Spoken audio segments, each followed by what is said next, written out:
Olá, graça e paz a todos, em nome de Jesus. Olha aí, hein? Mais uma segundona abençoada para a gente começar a segunda e a semana inteira na graça e na paz de Cristo Jesus. Querido, nós vamos tratar hoje de um tema dentro desse título chamado A Marca do Ser. Nós vamos tratar hoje sobre a visão além do alcance. A marca do ser, que nós tratamos aqui como uma série de temas, nós estamos trabalhando esse título, a marca do ser. Esse ser não é simplesmente o nosso ser, é o ser Deus, o Criador, aquele ser perfeito, aquele homem maravilhoso, aquele ser digno de toda honra e glória. Nosso Criador é todo poderoso, é perfeito, é sábio, se antecipa em tudo, é onipresente, está aí onde você está, é onisciente, sabe tudo que a gente pensa, e é onipotente, porque pode tudo e não precisa de ninguém. E é nesse ser que nós vamos falar, porque existem atributos no ser criador que ele deixou para nossas vidas, como o amor, como a misericórdia, e enfim. Mas tem atributos neste ser maravilhoso, o nosso Criador, que são atributos incomunicáveis, como eu já falei a semana passada. Esses atributos, que eu quero destacar apenas três: onipresença, onisciência e a onipotência. Nós vamos tratar um pouquinho sobre a questão da visão que vai além do alcance. Nós não somos oniscientes, concorda? Se a gente tivesse onisciência, muita coisa nós deixaríamos de fazer, deixaríamos de falar, né? Nós vemos aí, essa semana, explodiu no mundo uma fala mal colocada, um pessoal aí e tal, e explodiu. Mas se tivesse a onisciência do que iria acontecer dos fatos, claro que ninguém ia falar. E quantas vezes a gente fala coisas, a gente age de maneira assim tão intempestivamente e aí acaba dando consequências que são marcas da nossa vida, né, querido? Olha, nós vamos falar hoje sobre visão, uma visão que está além do alcance. Nós não temos a onisciência, como eu falei, de visões. Porque às vezes tem uma intuição, o pessoal chama de sexto sentido. E eu quero te dizer algo maravilhoso.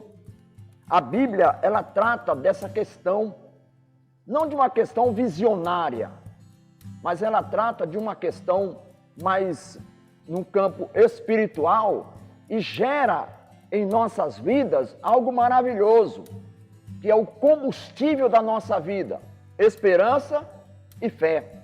Nós não podemos perder. Nós estamos vendo o mundo agora sendo atingido pelas consequências da guerra da Rússia com a Ucrânia.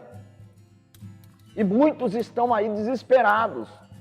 Muitos estão desesperados. O mundo é globalizado. As consequências vão atingir todo mundo. Mas eu quero te dizer algo maravilhoso. Deus, o nosso Criador, Ele tem algo a nosso respeito. E esse algo que Ele tem, Ele diz, é algo que é do bem. Deus não tem uma agenda do mal para nós. Deus não agendou nada de destruição para nós. Deus não tem um agendamento para dizer, olha, eu vou cobrar e eu vou me vingar de você. Não tem, acabou. Jesus na cruz, Ele diz, vocês são abençoados com toda sorte de bênção, foi o que Paulo falou lá em Efésios capítulo 1. Nós somos abençoados com todas as sortes de bênçãos espirituais nos lugares celestiais em Cristo Jesus. Então a visão que nós temos, ela passa por alguns processos. Sabe que eu separei algumas coisas aqui? Olha, Efésios capítulo 5, versículo 15 e 16. Diz assim a palavra de Deus para nós: portanto, vede prudentemente como andais, não como nécios, e sim como sábios, remindo o tempo, porque os dias são maus. Olha, Paulo está falando isso aqui há 2000 anos atrás. Os dias já eram maus. Você imagina agora. Se ele diz que os dias são maus e a gente precisa remir o tempo, ele diz: aproveite as oportunidades. Então, aproveitando as oportunidades, a gente tem que ter uma visão de que aquilo que está estabelecido, o que está acontecendo, nós precisamos tirar proveito. Nós precisamos ser pessoas que a gente possa aproveitar os bons momentos e tirar proveito de circunstância que às vezes já está entregue. E aí, as promessas de Deus, elas não caem por terra. Deus tem promessa para mim, tem promessa para você, independentemente da religião, independentemente do que a gente fez e o que a gente deixou de fazer. Como Abraão, no capítulo 4, versículo 10 de Romanos, ele diz o seguinte, Romanos 4, 10. Como, pois, lhe foi atribuída? Atribuído o quê? A promessa. Estando ele já circuncidado ou ainda incircunciso? Não no regime da circuncisão, e sim quando incircunciso. E recebeu o sinal da circuncisão como selo da justiça da fé, que teve quando ainda incircunciso, para vir a ser o pai de todos os que creem, embora não circuncidados, a fim de que lhe fosse imputada a justiça.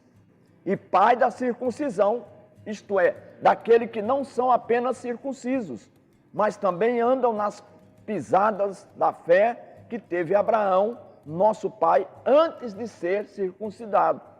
E diz aqui, então, no versículo 18, Abraão esperando contra a esperança. Olha que coisa tremenda. Esperando contra a esperança, creu, para vir a ser o pai de muitas nações, segundo lhe fora dito. Assim será a tua descendência. E sem enfraquecer na fé, embora levasse em conta o seu próprio corpo amortecido, sendo já de 100 anos e a idade avançada de Sara, não duvidou por incredulidade da promessa de Deus, mas pela fé se fortaleceu, dando glória a Deus, estando plenamente convicto de que ele era poderoso para cumprir o que prometera, pelo que isso lhe foi também imputado por justiça. Ou seja, o grande exemplo aqui de uma pessoa que teve uma visão além do alcance, porque ele creu na promessa de Deus, ele não duvidou, ele não titubeou de jeito nenhum, e assim também outros tiveram a mesma sequência, por exemplo, Ana, José no Egito, Jacó, que foi transformado o nome em Israel, Davi, Paulo, todos esses homens, todas essas mulheres que alcançaram a promessa é porque não duvidaram. A fé vai além daquilo que a gente enxerga. E eu quero aqui trazer alguns conselhos muito simples, mais rápido. Aí você fala, e agora? Como é que eu faço para a gente ter essa fé, ter essa convicção, não titubear? Eu vou dizer a primeira. Ora, pare um pouco, Pare de ouvir notícia de televisão que não presta, querido. Olha, televisão não presta. Então pare de ouvir novela, pare de ouvir essas fantasias de informações, pare. E ouça a voz do Espírito Santo. Ele vai te conduzir. Não ouça coisa que não presta. Para um pouco. Em segundo lugar, desprenda de tudo que ofusca essa visão que Deus te deu. Desprenda. As pessoas ficam míopes, não conseguem enxergar o que Deus tem para a vida dela. Então desprende, desliga, desconecta. Aí quando você faz isso, você vai remir o tempo. Você vai buscar as oportunidades. Você vai atrás de um outro foco. Isso aqui não deu certo. Como Abraão teve a mesma coisa. Ora, por esse lado aqui não está dando certo. Alguma coisa está errada. Chegou no sobrinho dele e falou assim, olha, daqui por diante, sem briga nenhuma, olha, você vai para a direita, eu vou para a esquerda. Se você for para a esquerda, eu vou para a direita, e você segue a sua vida, eu sigo a minha. Quando houve esse rompimento, a Bíblia diz que Deus voltou a falar com Abraão. Olha que coisa tremenda. Então, muitas vezes, querido, a gente precisa parar, mudar o foco, ver o que está pegando, e aí quando você vê que aquilo está atrapalhando, você deleta, tira fora da sua vida, e você vai começar a ouvir de novo a voz do Espírito Santo. Está doidinho para falar com você. O Espírito Santo está doidinho para falar contigo, para falar comigo. É só a gente mudar um pouco. Falar assim, eu quero ouvir agora a voz de Deus. Ora, o que você faz ainda? Você vai agora fazer uma outra coisa. Você já esteve perdido em alguma rua, em algum bairro, algum lugar, sem ter saída? Eu já tive problema de estar no trânsito e tal, e não sabia onde que estava. A grande característica do perdido, querido, a primeira, é que ele não sabe onde está. Aí, o que você vai fazer? Você já parou, você já se desprendeu, você já mudou o foco, agora está noutra linha, está no outro pensamento. E Deus agora está te orientando. O que você vai fazer? Você vai criar uma dependência do Espírito Santo, e nessa dependência você vai criar uma confiança, uma convicção de que esse Espírito Santo, que é onisciente, que é onipotente, que é onipresente, vai te orientar. Aí, querido, já pensou uma conexão direta com o Espírito que é onisciente, dizendo assim, vai por aqui. Aí quando você vai, puxa vida, eu pensava que estava errado. E deu tudo certo. Sabe, porque quando você cria uma dependência do Espírito Santo, ele vai ser o teu condutor. Quando você cria uma dependência e uma convicção, nada mais te muda o foco. Você vai para cima. Por isso é necessário que o cristão, aquele que tem temente, uma pessoa temente a Deus, é necessário ele ter uma visão além do alcance. Eu não tenho visões além do meu alcance, porque eu não tenho onisciência, mas eu vou depender do Espírito Santo para chegar naquele dia e dizer, eu cheguei lá, e aqui eu sou mais do que vencedor em Cristo Jesus.